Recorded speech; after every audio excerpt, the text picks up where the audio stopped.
Bonjour à toutes et à tous et on se retrouve aujourd'hui pour une toute nouvelle vidéo. Et aujourd'hui une vidéo assez spéciale, différente des autres. On va pas voir un tour de magie expliqué, mais voir plutôt des conseils que je pourrais vous donner pour aborder les gens dans la rue si vous voulez réaliser des tours de street magique. Et oui, c'est l'été et je suis sûr que parmi vous, plusieurs ont l'intention de faire des tours de magie pendant les vacances et peut-être même en condition de street magique.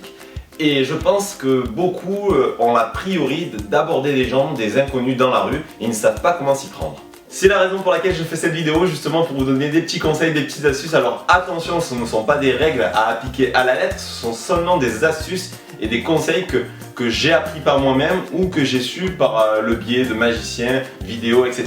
Alors faire des tours dans la rue à des inconnus en condition de street magique, ça va demander donc d'aborder les gens et ça c'est ce qu'on appelle la phase d'accroche. Il faut savoir qu'en général, les gens dans la rue n'ont pas forcément envie d'être dérangés, ils sont souvent dans leur bulle, dans leur cocon, c'est pour ça que c'est assez difficile de rentrer dans leur bulle pour justement leur faire une prestation, une démonstration de magie, même si c'est gratuit. Et arriver en s'autoproclamant salut, je suis magicien, je peux te faire un tour de magie, ça peut paraître très prétentieux et mal interprété par le spectateur. C'est pourquoi certains magiciens ont trouvé des petites subtilités, des petites techniques, des petites astuces pour justement aborder le spectateur sans qu'il s'en rende compte. Par exemple, le magicien professionnel David Stone, lui, utilise un accessoire connu des magiciens, c'est le portefeuille en feu, le Fire Wallet. En fait, ce qui se fait, c'est que grâce à cet accessoire donc du portefeuille en feu, il va tout simplement discrètement s'approcher d'un groupe et laisser tomber son portefeuille au sol. Et il faut savoir que les gens, c'est vrai, sont tous très... Le portefeuille fait partie des objets qu'on fait super attention car il y a nos papiers, notre argent dedans. Donc lui, il fait tomber son portefeuille au sol discrètement et d'un coup va se mettre à le ramasser en faisant un peu de bruit histoire qu'on le voie. Il dit ah, excusez-moi, quelqu'un a perdu son portefeuille. Là, tous les gens qui sont autour vont forcément se retourner. C'est à ce moment-là qu'il a attiré l'attention.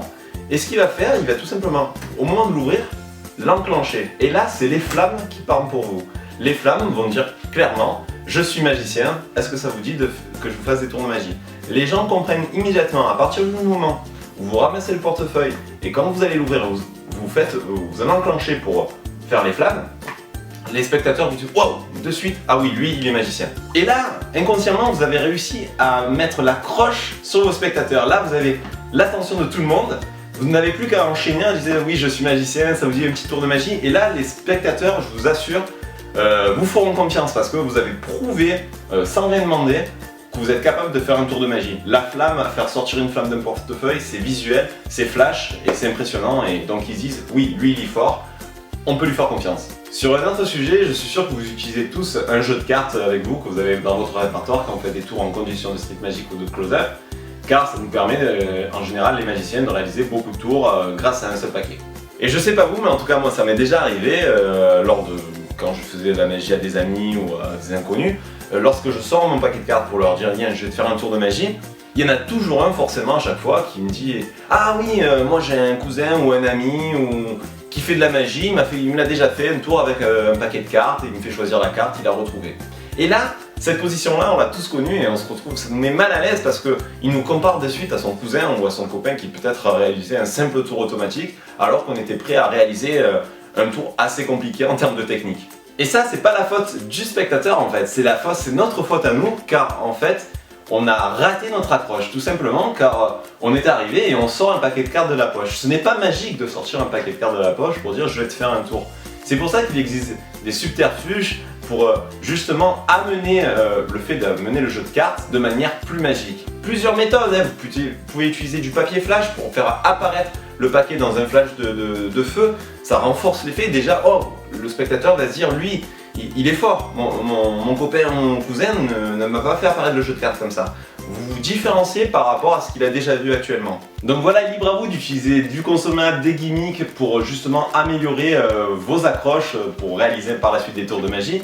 Moi personnellement, quand je vais réaliser un tour de cartes, j'utilise cet effet de Henry Evans qui est 3D Advanced Hatching, qui consiste tout simplement à présenter un dépliant de paquets de cartes bicycle, hein. Donc vous les présentez comme ceci. Et vous dites que quand vous avez besoin d'un jeu de cartes, il suffit tout simplement de le faire sortir du dépliant. Là, le dépliant peut être montré des deux côtés et laissé à l'examen. Et ensuite, vous enchaînez avec votre tour de cartes du paquet que vous venez de faire apparaître du dépliant. Voilà. Pour le spectateur, déjà, on arrive avec un document, donc ça va pas être pour lui un tour de cartes, et hop, ça va se finir sur un tour de cartes, il y a une continuité dans le tour, donc il va vous écouter, et pas de suite vous comparer au copain qui lui a déjà fait choisir une carte sur un tour automatique. Voilà, c'était des petits conseils sur l'accroche, sur comment aborder des spectateurs, des inconnus dans la rue ou n'importe où, hein, voilà. Ne prenez pas toutes ces règles ou ces conseils à la lettre, ça va dépendre de votre personnalité, de votre façon de faire, de vous sentir avec les gens. Donc voilà, c'est des petites astuces qui fonctionnent avec moi, avec d'autres, peut-être pas avec vous. Voilà, c'est à vous de voir, à essayer, vous trouverez sûrement vos propres solutions. Et voilà, cette vidéo est maintenant terminée, j'espère au moins qu'elle vous aura plu. En tout cas, n'hésitez pas à me le dire dans les commentaires et me laisser un gros pouce bleu si c'est le cas. N'hésitez pas à me dire dans les commentaires si ce nouveau format de vidéo vous plaît, et si c'est le cas, j'en ferai de temps en temps. En tout cas, n'oubliez pas que vous pouvez me retrouver sur les réseaux sociaux et sur le site de magie, tutomagie.fr, l'école de magie. Et sur ce, je vous dis à la semaine prochaine pour une toute nouvelle vidéo.